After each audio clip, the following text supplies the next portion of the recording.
Are you a bit nervous? No, well, I didn't really want to be here, so I was made to be here. So obviously, I'm just like wanting to get this over with and get on with my life. One supermodel showed up to court-ordered community service in a luxury fur coat after attacking her assistant with a phone. Another planted 260,000 trees in the Amazon for her 40th birthday. The difference between being loved and hated in fashion isn't what you think. The modeling world has always been split into two groups: the icons everyone adores and the ones who became the most criticized names in fashion. You'd think it's about talent or beauty, but it's not. I've spent weeks analyzing the careers of the biggest supermodels in history, and there's a clear pattern that separates the loved from the hated. It comes down to one thing: how they use their power. In this video, I'm breaking down 10 supermodels who defined these extremes. Some became heroes, others became cautionary tales, and the stories behind what made people turn on them or worship them are absolutely wild. Let's get into it. Let's start with someone who had it all and almost lost everything because of her temper. Naomi Campbell was one of the first Black supermodels to achieve global fame in the late 80s. She walked for Versace, Chanel, every major designer you can name. She was part of the legendary trinity with Linda Evangelista and Christy Turlington. But behind all that glamour was a pattern of behavior that would define her legacy just as much as her modeling career. Between 1998 and 2009, Naomi was accused of aggressive behavior 11 times. She was actually convicted on 4 separate occasions for physical altercations. The most famous incident happened in 2007 when she threw a mobile phone at her housekeeper during an argument over a pair of jeans. The phone struck her assistant in the back of the head so hard it required 4 staples to close the wound. And here's the wild part: she showed up to mop floors at the New York Sanitation Department wearing a luxury fur coat. She literally turned her punishment into a fashion photo shoot. But that wasn't even close to being an isolated incident. In 2000, she had an altercation with another assistant involving a telephone in a Toronto hotel room. In 2005, another assistant claimed Naomi attacked her with a BlackBerry. By 2008, she was arrested at Heathrow Airport after a meltdown over lost luggage, where she had a confrontation with 3 police officers. She was banned for life from British Airways. Then in 2024, the final nail. Naomi was disqualified from acting as a charity trustee for 5 years after an investigation into her charity Fashion for Relief. The inquiry found that only 8.5% of funds went to actual charitable causes. The rest spent on spa treatments and luxury hotel stays for Naomi herself. I'd like to personally thank you for taking part in World Environment Day with me, Gisele. With your help, I am definitely going to be done. Now let's flip to someone who represents everything Naomi isn't. Gisele Bündchen is often called the last true supermodel. She's a global icon with an almost universally positive reputation. But here's what most people don't know. Early in her career, 42 different casting agents rejected Gisele. They told her that her nose was too big and her eyes were too small to ever make it. Instead of giving up, the 16-year-old kept knocking on doors. Her big break came when Alexander McQueen cast her in his 1998 runway show. It was a rain-soaked runway, where Gisele was one of the only models who could power through the slippery conditions. When her father heard about the agent's harsh critiques, he told her something that changed everything. He said, "Tell them your big nose comes with a big personality." That confidence boost stuck with her forever. In 2009, at the peak of her modeling dominance, Gisele was appointed a UN Environment Goodwill Ambassador. She campaigned for rainforest conservation and clean water projects in Brazil. In 2020, she launched the Viva a Vida initiative that raised enough funds to plant 260,000 trees in the Amazon rainforest. For her 40th birthday, she planted 40,000 trees. These weren't publicity stunts. Gisele genuinely dedicates time, money, and effort to environmental causes. She received the Global Environmental Citizen Award from Harvard Medical School. She joined the Rainforest Alliance Board of Directors. In her personal life, she uses stainless steel straws instead of plastic, brings reusable shopping bags, and even brings her own glass containers to pick up takeout. During her career, Gisele was the world's highest-paid model for 14 years straight. In an industry criticized for shallowness, Gisele's resilience, generosity, and authenticity make her story genuinely uplifting. What are some of the misconceptions that you've heard about yourself? I think the one that I guess hurts the most is that people think I'm a mean girl.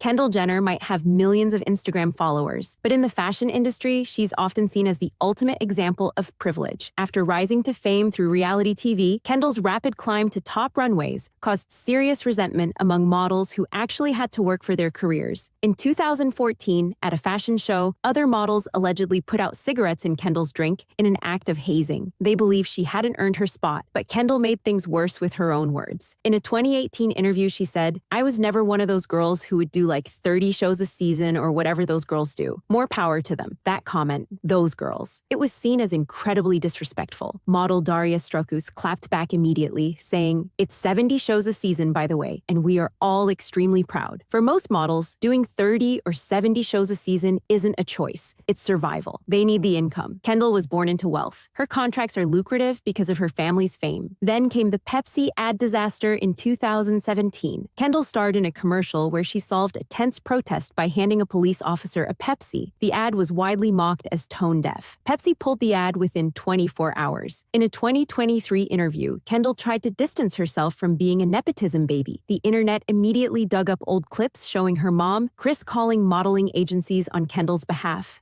I spent the last 2 days calling everybody I know so I can make sure that I set Kendall up with the best modeling agency possible. This is actually a really big deal. Chris literally says on camera, "I spent the last 2 days calling everybody I know so I can set Kendall up with the best modeling agency possible." Behind the scenes, Kendall has a reputation for being difficult. Her own sister Kylie called her "my biggest" on camera. Multiple restaurant staff have shared stories about Kendall being rude and a terrible tipper. That's why she's hated, not because she's successful, but because she's ungrateful and completely out of touch. I'm a big risk taker. I love to not know what's going to happen next. And so I don't care what's on the other side of it. And I've definitely failed, but I feel like to fail is so much more rewarding. When people think of supermodels who use their platform for genuine good, Christy Turlington Burns is at the top of that list. She was part of the legendary Big Five supermodels of the 90s. Throughout the chaotic 90s, when her peers were making headlines for bad behavior, Christy was a breath of fresh air. Coworkers consistently describe her as kind, professional, and grounded. But what truly sets Christy apart is her humanitarian work. After experiencing a childbirth complication that could have been life-threatening, she became an advocate for maternal health worldwide. In 2010, she founded Every Mother Counts, a nonprofit dedicated to making pregnancy and childbirth safe for every mother globally. The statistics are staggering. Over 287,000 women suffer fatalities every year from complications during pregnancy and childbirth. That's one woman every 2 minutes. Christy didn't just lend her name to the cause. She earned a master's degree in public health. She directed a documentary called No Woman, No Cry, highlighting maternal health struggles in Tanzania, Bangladesh, and Guatemala. Since 2010, Every Mother Counts has allocated $21 million toward more than 110 grants. The organization has impacted over 1.2 million lives. In 2016, Every Mother Counts was recognized as one of Fast Company magazine's top 10 most innovative companies in not-for-profit. Christy's work represents the best of what celebrity advocacy can be: informed, sustained, and genuinely impactful.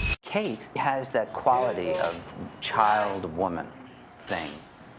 Kate Moss was the face of the notorious 90s thin fashion trend, but she's also been one of the most heavily criticized supermodels due to high-profile scandals. In September 2005, the Daily Mirror published photos showing Moss apparently using banned substances at a London recording studio. Within hours, her world imploded. H&M dropped her immediately. $4 million a year gone. Burberry announced they were dropping her campaign. Chanel said they wouldn't renew her contract. In total, she lost approximately $8 million in contracts in a single day. Kate flew to Arizona for rehabilitation, but what made her particularly angry was the hypocrisy. In 2022, she said, "I felt sick and was quite angry because everybody I knew did the same thing. For them to focus on me, I thought was really hypocritical." She was right. The entire fashion industry was doing the same thing, but they needed someone to make an example of. Then in 2009, Kate made things worse. She told Women's Wear Daily her personal motto, "Nothing tastes as good as skinny feels." The quote immediately sparked outrage from body image campaigners. Kate's image became synonymous with dangerous thinness.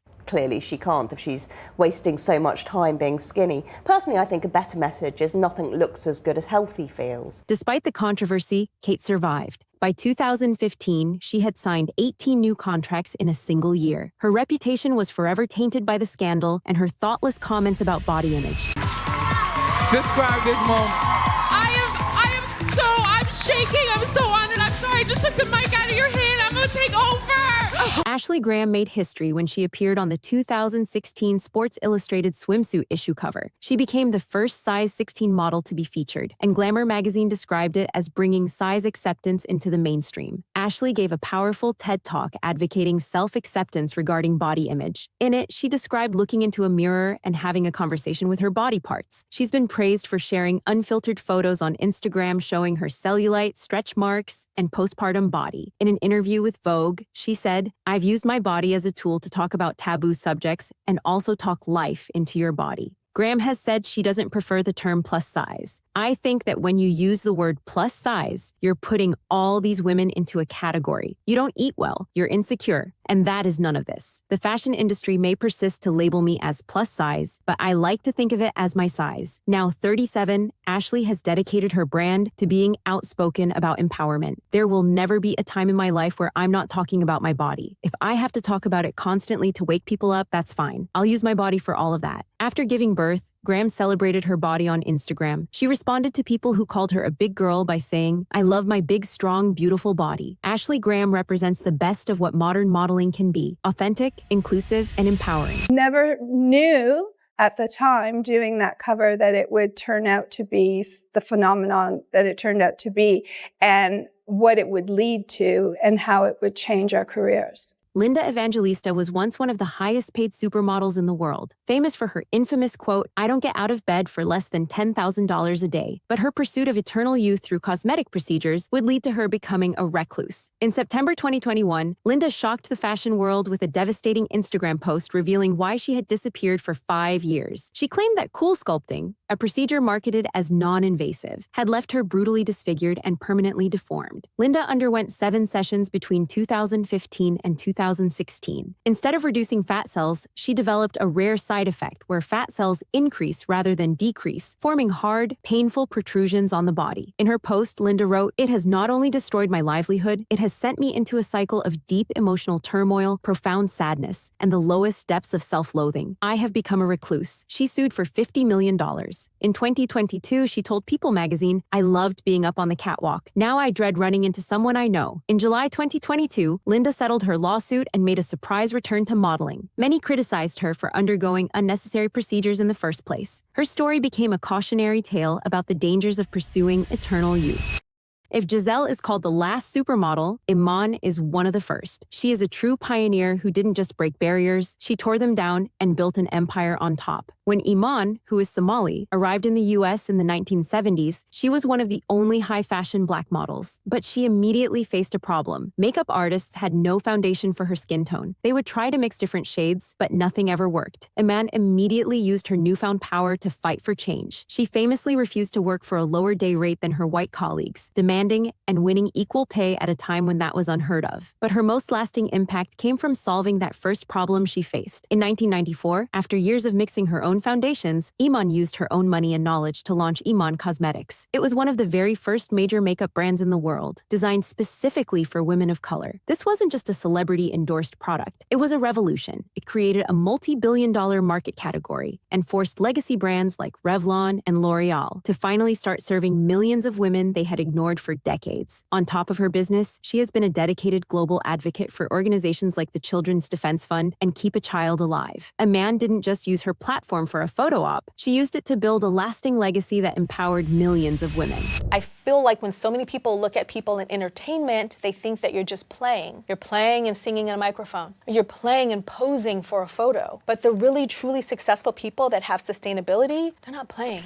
Tyra Banks began as one of the most promising models of the 1990s. She broke barriers as the first Black woman on the covers of GQ and Sports Illustrated swimsuit issue. She created America's Next Top Model, supposedly to bring diversity and mentorship. But decades later, her legacy has been clouded by controversy. Fans revisiting ANTM footage have been shocked by what they saw. Numerous clips went viral highlighting insensitive moments. Tyra once pressured a contestant to fix the gap in her front teeth. In another infamous episode, ANTM had models participate in a culturally insensitive photo shoot that now comes off as deeply offensive. By 2020, the internet was ablaze with criticism. Former contestants spoke out about emotional manipulation behind the scenes. The backlash grew so loud that Tyra addressed it. In a 2025 speech, she openly admitted, "Did we get it right? No, I said some dumb stuff. Once praised as a trailblazer, she's now often cited as an example of problematic behavior. Her feud with Naomi Campbell also exposed a darker side. According to Tyra, when she arrived in Paris in 1991 and scored 25 runway shows, comparisons started. Naomi apparently didn't appreciate it and turned on Tyra. To this day, I'm very scared of her, Tyra said in 2016. Tyra claimed that backstage, Naomi came up to her and said, "You'll never be me." Both women now acknowledge the real problem was an industry that told them there could only be one successful black model.